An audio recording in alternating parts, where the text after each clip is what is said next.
Welcome back to Grim and Whim.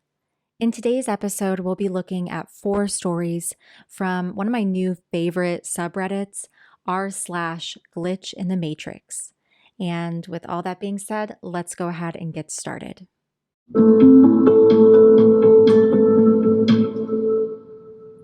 The first story is titled, I Died Last Night, but I'm Still Here. So this actually happened last week. It just took some time to come to terms with it. I got a phone call from my next door neighbor late in the evening asking if I can help him move a mattress into his upstairs. His mom is ill and has a big, heavy sleep number bed. I, of course, ran over to help because they're great neighbors. I get over there and his friend, who is also a priest, was there to help.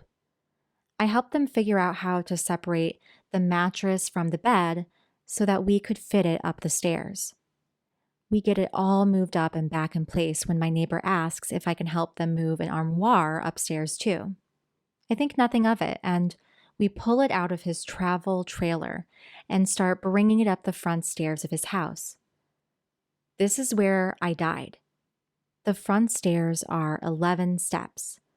I was on the lower end of the armoire, about 6 steps up, when my neighbor and his friend lose a handle on it and it comes crashing down on me and I fall backwards onto the pavement. I then wake up in my dining room to my phone ringing and my wife asking me if I can go answer the phone. It's my neighbor asking me if I can help move a bed upstairs for his mom. I go over there and meet his priest friend again, as this has been the first time I met him. I say, I can help with the bed, but I cannot help with the armoire. My neighbor was like, how did you know about the armoire? I then proceeded to tell him that I'm pretty sure I just died. I spent the next hour talking with the priest. He had so many questions. My neighbor did not believe me until I described the upstairs bedroom in perfect detail down to the metal mattress frame on the floor and the intricate headboard leaning against the wall, and I had never been upstairs in their house before. The priest asked me what I saw after I died. I told him I never actually died. Before it happened, I woke up at my dining room table.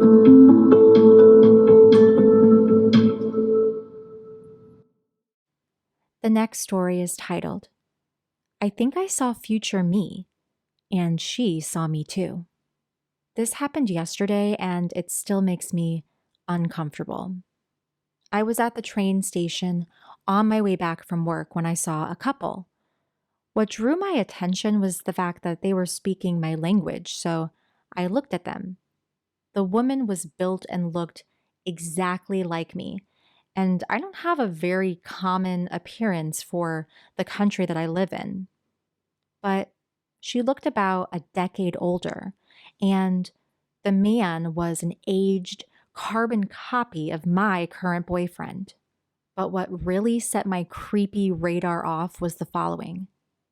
She had the tattoo that I always wanted to get, exactly where I wanted to get it. And it's a very personal design. Only my best friend knows about it. So it's not a common tattoo. She was also speaking my native language with a very distinctive accent of our home country, which is similar but not the same as the way people from the country we live in speak my language. So I look at them, and they were facing the other way, feeling extremely creeped out. It was then that the woman turned around and saw me, freezing instantly as if she had seen a ghost. Then I finally managed to look away and run towards the exit. I feel like I'm going insane here. It was as if she, or I, remembered that exact moment and knew exactly when and where to look for me. I didn't tell anyone because I don't want them to think that I'm completely nuts. The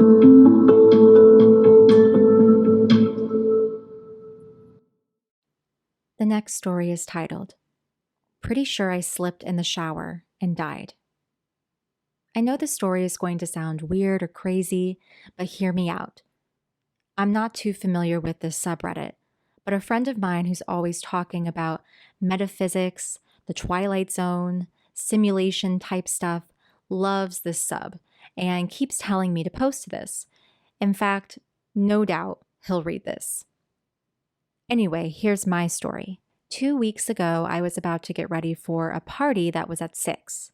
Just before I start getting ready, one of my friends messaged me, super excited because a boy she's had a crush on for the last 4 years finally asked her out and he was coming with her to the party. While I was texting her back, my younger brother walked into my room and asked if I could drive him to his friend's house, which I agreed to do. Then I went to the bathroom to have a shower and do my makeup. So I got in the shower, but when I went to wash my hair, I realized that my conditioner was finished. I was pretty ticked off because I'd only bought it a couple days beforehand and it's an expensive brand. My younger sister is always using up my things, so I knew that she used it all. She also trashed the bathroom, leaving water everywhere and her dirty towel on the floor. I was pissed off and was about to get out of the shower in order to tell her off and to get some more conditioner. But as I went to get out, I realized at the last second that she had kicked the grippy mat that we have at the bottom of our shower/tub. And our shower is super slippery without this grip mat. So as I went to step out, my foot slipped and I fell with my neck down onto the edge of my tub. Time seemed to slow in my head, and I remember my last thought was, wow, this is how I die? How stupid. But here's the thing. At the moment of impact, I woke up in a start back in my bed. I know it sounds stupid and cheesy like something from a dumb Netflix show, but there's literally no other way to describe what happened. I was lying in bed right before I got up to shower the first time, but I don't remember falling asleep. And the thing is, I've been a lucid dreamer for the last 5 years or so, and if this was a dream, it is way more vivid than anything I've ever experienced. What weirded me out, though, was the exact same friend who had texted me the first time messaged me after I woke up to tell me that the boy she had a crush on had asked another girl out and that she was pretty bummed about it and didn't want to come to the party. I was weirded out that there was some similarity between that and the dream, but I didn't think too much about it at first. As I went to reply, my younger brother came in to ask if I would take him to his friend's house. All the blood drained from my face. He just stood in the doorway looking confused and asked me, "What's wrong?" I rushed into the bathroom, feeling like I was losing my mind, and I went to check the conditioner bottle. I know this sounds completely crazy, but the bottle was finished, just like before. And the grip mat was also kicked up.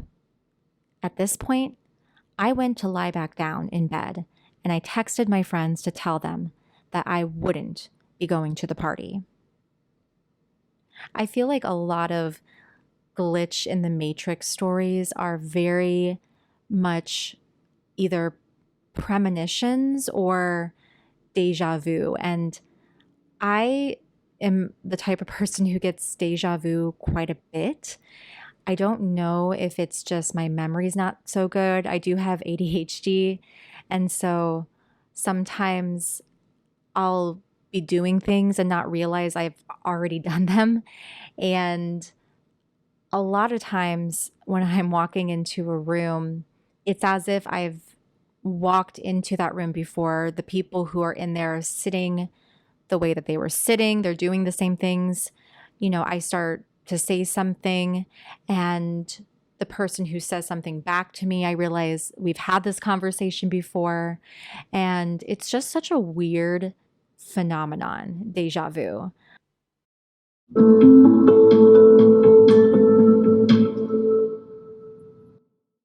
Our final story is titled, I died in late 2015. I was given a second chance. Rewind back to September 2015. I was a freshman who had just entered high school 2 weeks prior. Already, school was weighing down on me, and I'd been continuing a habit I had of going on walks to clear my mind. On this day, I'd been walking around a pond near my house. There's a trail that goes around the pond, and then the trail leads up to a set of abandoned train tracks on the other side, which sit about 15 feet above the path and the pond below. After walking the circle, I was crossing the train tracks when I decided I wanted to get some ice cream.